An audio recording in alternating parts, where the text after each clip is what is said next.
In the 50s and 60s, few businesses in our country welcomed openly gay people, people who didn't conform to gender norms. Those that did, many of them were bars.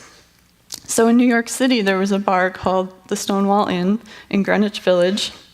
And in the 60s, in these bars, it was common for the police to raid on a pretty regular basis. They would come in, look at people's IDs, and if their gender didn't match what their ID said, there would be arrests. They would seize alcohol from the establishments. And at this point, in June 28th, 1969, at the Stonewall Inn, the people had had enough. They said, "Not this time," and they began to demonstrate and protest against the police. The people from around the rest of New York City who were part of the LGBTQ community came and joined the protest, and it ultimately became violent. So the riot did end eventually, but the people were not going to sit by anymore. So 1 year later, on June 28th, 1970, the first Pride Parade took place in New York City. This was an event where the people could come together and be one and celebrate who they were. Pride parades have been taking place in June in more and more places around the world ever since. Chris Klassen is the president of LA Pride, and he said, "I can't think of another event that's 50 years old and still relevant to the current generation." So, why Pride? Why is identifying as LGBTQ something we celebrate at events called Pride? And why is demonstrating pride in our community so important? I'd like to share some thoughts about that from our local community. One of my colleagues, his name is Aaron, he's on the board with me at the Pride Center. He said that West Michigan has seen some progress in general attitudes, but it's still a relatively conservative region that discourages behavior or expression that challenges the prevailing norm. Pride is one day of the year for lesbians, gay men, bisexual folks, transgender folks, queer folks, other people whose ideas and realities sit outside of the norm, to walk confidently, to see each other, and to say, "You matter." I visited our Pride Center young adult group a few weeks ago. These kids are so passionate, it's really exciting to see what they have to say. One of the girls was named Annie. She said that when she first went to Pride, she had a feeling of being normal that she had never had before. It was one place where she didn't feel like an other. Paulo said that Pride created a bridge for him between his world and his friends' worlds. So for them, it was kind of an educational experience. And Susanna said, "When I was at Pride, I felt like I didn't have to hide. It was empowering to see people like me and feel understood. And when I showed up, people said, 'Here's Sarah,' and that was it. They just saw me." On the other end of the spectrum, I work with an older gentleman on the Pride Festival named Rick. Rick said that Pride is simply an acknowledgement of our existence and right to live without fear or harassment. I think we call it Pride because for so long we were just written off as deviants, perverts, and worse. But we weren't. We were just average folks. We've come a long way, but we still need places that people can go to be accepted. That's why we still need Pride. And that's true. We have come a long way since 1969, and it's worthy of celebrating all of that.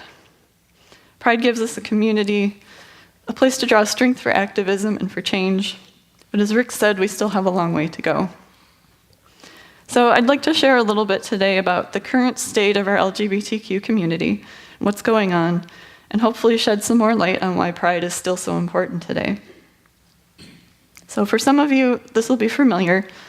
Some of it might be pretty surprising, and some of it may be difficult to hear. So let's start with the area of physical and mental health. Attempted suicide rates and suicidal ideation are still comparatively higher in the LGBTQ population than in the general population.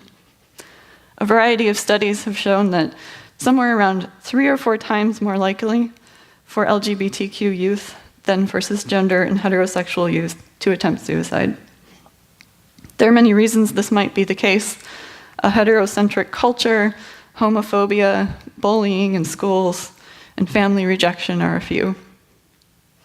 The Caitlin Ryan's Family Acceptance Project found that young people who experienced a high level of rejection from their family during adolescence were 8 times more likely to try suicide, 6 times more likely to report high levels of depression, 3 times more likely to use illegal drugs, and 3 times more likely to be at a high risk for HIV or other STDs by the time they reach their 20s. And for me, it was surprisingly recently that homosexuality was removed from the psychiatric Diagnostic and Statistical Manual of Mental Disorders as a mental disorder. It was in 1974 that they removed homosexuality, but there were still other sexual orientation-related conditions that were included until 1987. And at that point, they just sort of subsumed everything under sexual disorder, not otherwise specified. So today, I think most psychologists would affirm a person's self-identification, but some don't. And prior to the 70s, conversion therapy was performed by some groups to treat or spiritually counsel people to change their sexual orientation. They used some pretty horrifying tactics: ice pick lobotomies, chemical castration, electric shock, and nausea-inducing drugs. While most people recognize that this is cruel, unscientific, ineffective, and outright harmful, it still takes place today. The Surgeon General back in 2001 stated that there is no valid scientific evidence that sexual orientation can be changed. But conversion therapy for minors in particular has only been banned in a handful of counties across our country. If you look at a map, there's about 5 states that look entirely blue to mark those counties, and the rest of it, nothing. Also in the realm of healthcare, transgender individuals face extra challenges. Many doctors don't know how to talk about gender with their patients, or potentially don't think about certain challenges that those patients might have. And most insurance companies still don't cover hormonal treatments or surgical procedures that some transgender people would choose as part of their transition. In hospitals, same-sex partners still face challenges visiting their loved ones or making medical decisions on their behalf. In 2010, President Obama issued a memorandum prohibiting hospitals from discriminating against race, color, national origin, religion, sex, sexual orientation, gender identity, and disability if those hospitals participated in Medicare or Medicaid. He also introduced an option for people to create healthcare proxies, which can be used to designate relationships and people who would make decisions for you or be able to visit you in the hospital, regardless of any legal status like marriage. So this has made things a little bit easier for same-sex partners, but it's still not ideal. And one more thing in the area of health. While education, prevention, and the treatment of HIV and AIDS has come a long way since the 80s, there's still a lot of stigma around it. And not just stigma. James Valeriano, the media director of New York City Pride, said for a Rolling Stone article that he's particularly troubled by current efforts to defund Planned Parenthood. Planned Parenthood provides him and many other gay men with pre-exposure prophylaxis, or PrEP, which is a pill that can be taken daily and is 99% effective in preventing HIV transmission. Along with health disparities,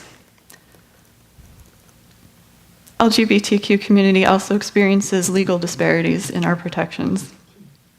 In the last few years, marriage equality has been very visible, and that's something where we've actually seen some progress. The first law recognizing same-sex marriage was passed in 2001 in the Netherlands. The same-sex marriage was not legalized nationwide in the US until 2015. Today, same-sex marriage is recognized in only 22 countries. That includes 1 in Africa and 0 in all of Asia. Protection against discrimination on the basis of sexual orientation and gender identity in employment and housing are pretty hit or miss across the country. There are 20 states and territories that have protections for both sexual orientation and gender identity in public and private sectors. Michigan has protections only in the public sector. A lot of companies and organizations protect their employees with their own policies, and over 30 municipalities in Michigan have local ordinances to protect people in housing and employment. And those include Grand Rapids, Kalamazoo, Muskegon, and Saugatuck, among many others. But there's still no legal recourse at the state or local or national level for wrongful hiring and firing practices. People in the state of Michigan have been working since 1973 to amend our law, which is called the Elliott-Larsen Civil Rights Act. They want to include sexual orientation, gender identity, and gender expression in the protections. So far, none of those bills have passed, and many of them haven't even gotten to a vote. Another heartbreaking reality is the rate of transgender people who are murdered in the United States every year. According to the Human Rights Campaign, at the time of the report at the end of 2016, 21 transgender people had been murdered in the US. 95% of them were people of color, and 85% were women. At least 12 transgender people have already been murdered this year. And that's just the number that are actually reported, or for which the people were not misgendered when the reporting was done. In addition to the fear for their safety and well-being, transgender people face other struggles in their daily lives. Some states, schools, and businesses ban people from using the restroom of their choice. Transgender people also experience a higher rate of unemployment, job discrimination, poverty, survival sex work, and discrimination by law enforcement. In schools, students who identify as LGBTQ experience higher rates of harassment and lack of support. In 2015, the National School Climate Survey showed that in the state of Michigan, 77% of LGBTQ students experience verbal harassment on the basis of their sexual orientation. 27% of those students experienced physical harassment, and 13% experienced a physical assault. Most students could identify at least one supportive educator in their school, but few had a comprehensive discrimination policy or curriculum that included anything about LGBTQ history, issues, or literature. To continue to talk about youth, a shocking topic is the issue of homelessness. LGBTQ youth represent about 7% of the total population, but they make up 40% of the youth homeless population. Homelessness puts these children at risk of greater victimization, unsafe sexual practices, mental health issues, and lack of health care. One of the young adults I talked to at the Pride Center, his name was Leon. Leon was homeless when he first attended his first Pride event, and he said, "I didn't see anything like Pride growing up in a Southern Baptist home. When something like it came on TV, my mom would turn it off and claim that it was demons. When I went to Pride with my best friend and we met other people who were gay, it helped me reaffirm my identity. I accepted myself, and I had to leave my family home, but I now try to make my own home a place with the same feel as Pride, where everyone is welcome." A lot more celebrities are starting to come out as LGBTQ, but there's still a lack of role models in the workplace, public offices, and in the media. Public role models are critical in making the LGBTQ community visible and normal in our lives. Especially for youth, having representations of ourselves in what we see on TV and in movies is empowering and validating. People need to see that LGBTQ folks are successful, active, and contributing members of our community with many strong families. And seeing LGBTQ people fight for our rights and protections motivates us for the future and gives us hope. Sadly, there are still a lot of reasons in our country and our world to be afraid when coming out. According to Destiny Clark, who's the organizer of Pride in Birmingham, Alabama, it's still risky for a gay couple to walk down the street holding hands in many parts of the state. Many people, when struggling with whether to come out, ask themselves, what if my family and friends reject me? Will I get fired from my job? Will the people I love still love me if they know who I really am? Do my government representatives care about my rights and my safety? As David mentioned, it was 1 year ago tomorrow that the deadliest mass shooting by a single shooter on American soil took place at the Pulse nightclub in Orlando, Florida. 49 people died, 53 were wounded. Can you imagine one of your LGBTQ friends or family members wanting to just go out and have fun with friends at a place where they feel accepted, suddenly being thrown into a nightmare like that, or even losing their life? I understand another one of my board colleagues, James, when he says, there's so much pressure to hide that part of us. We still have a long way to go. But there are so many good things happening in the LGBTQ community too, and we can be a part of that. Empathy for others' challenges is beautiful and it's so incredibly needed, but that's not enough all by itself. Fortunately, there are a lot of real, simple, and achievable things we can do to make a difference. You can join your school board and advocate for the creation of a GSA. GSAs are gay-straight alliances or gender and sexuality alliances, depending on how they like to call it. And these groups are formed in middle schools and high schools to give people who identify as LGBTQ and their allies a place to come together and support each other. You can volunteer to work on getting the amendment to the Ellett Larson Civil Rights Act passed in our state of Michigan. You could donate to an organization like the Trevor Project, which works to help address LGBTQ youth suicide. You can participate in the Transgender Day of Remembrance. You can write or call your government representatives and definitely get out there and vote. You can volunteer at your local LGBTQ resource center. If you know a business owner, encourage them to have all-gender bathrooms.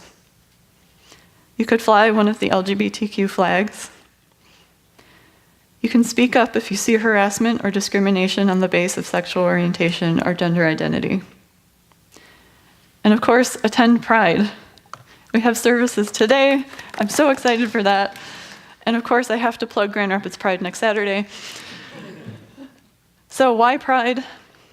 My colleague James says, when we finally embrace our sexuality and our gender identity, a weight is lifted off our shoulders. Because there's no reason to hide. In fact, we should celebrate all of our uniquenesses. Because so many people have fought and suffered, so we don't have to be ashamed and afraid. Because our youth need to see that they can be authentic selves in this world and that they're not alone in doing so.